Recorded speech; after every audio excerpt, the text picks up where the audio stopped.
শুরু হয়ে গেছে সরকার পতনের আন্দোলন, ছাত্র জনতার আন্দোলন শুরু হয়ে গেছে। বাংলাদেশের দেখাদেখি এখন ভারতে ঠিক বাংলাদেশিরা যেরকম আন্দোলন করছিল শেখ হাসিনার বিরুদ্ধে, সেই ভারতেও ঠিকই একই রকম আন্দোলন আমরা দেখতে পাচ্ছি। আমরা দেখতে পাচ্ছি যে মোদী সরকারের ঘন্টা, সেই ঘন্টা কিন্তু বেজে গেছে।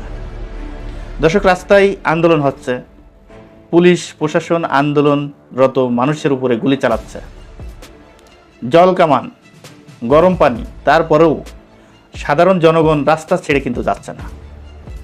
তাই এবার আন্দোলনে আমরা যেটা দেখতে পাচ্ছি সেটি হলো যে মোদী সরকারের যে ক্ষমতা, সেই ক্ষমতার চেয়ার এখন আর থাকবে বলে আমার কাছে মনে হচ্ছে না। যেভাবেই হোক না কেন, এতদিন পর্যন্ত মোদী সরকার থাকা অবস্থায় ভারতের মুসলমানদের উপরে যেভাবে নির্যাতন জুলুম নেমে আসছে, এরকম নির্যাতন, এরকম জুলুম কোনো সরকারের আমলে আমরা দেখি নাই। এমনকি গরু জবাই করা, কুরবানি দেয়া নিষিদ্ধ করা হয়েছে ভারতে। এই বিষয়টা নিয়ে সারা বিশ্বে একটি আলোড়ন সৃষ্টি হয়েছে, আপনারা দেখেছেন।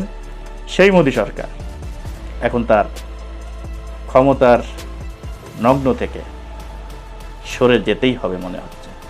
যেভাবে আন্দোলন শুরু হয়েছে, এতে করে মনে হচ্ছে না যে আর মোদী সরকার থাকতে পারবে। দর্শক, আজ এই পর্যন্তই। যদি ভিডিওটি ভালো লেগে থাকে তাহলে আপনাদের কাছে অনুরোধ থাকবে ভিডিওটি বেশি বেশি করে শেয়ার করবেন, লাইক করবেন এবং আপনাদের মতামত কমেন্ট বক্সে জানিয়ে যাবেন। দর্শক, ভালো থাকবেন, সুস্থ থাকবেন।